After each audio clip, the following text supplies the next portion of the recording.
Offer packaging. What's included? Who's it for? What's the outcome? This is a game of perception. You're not changing what you do or changing how we talk about it. What's the wrapping for this idea? How do we communicate it in a structured way? So this is more about calling a list of ingredients a cake instead of like flour, sugar, water, eggs, or whatever. Versus productization is going through the individual steps every single time, the exact same steps every single time. And what I find is that when people think productization leads to a cookie cutter or templated outcome or output, and I don't think this is true.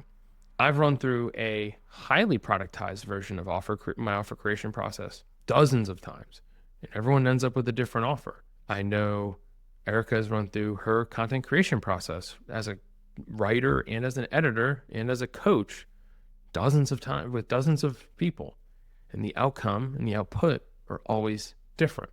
So productization is more about your ease of operations, and it reduces the time to value created the more you do it. So when we think about the first time I ran this play, it took me months to help someone end up with a live public facing offer versus now it takes a few weeks. Productization, right? Time. When the volume goes up, when the number of times you've run the play increases, the faster and more effective you become. More effective for your clients, it's more effective for your life and your margins and your ability to deliver and for the outcomes that you're looking to sell into your clients. So we'll go into more details of like, when do you package? If you don't have a packaged up offer, package it immediately. I would package probably before you even start trying to figure out how to productize. Because like I said earlier, you can't productize and deliver a service you haven't sold. So how do we make something easier to sell? We package it up, codify the thinking, make it super, super simple. I just saw a post, Anthony Pieri from Fletch. He put a really great spin on this. So I'm just going to read what he said because I feel like it just captures this so well. Operationalizing the delivery model.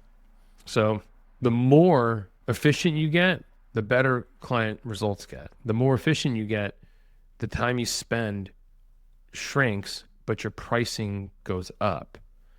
The more times you solve the problem, you're seen as a true leader in the space.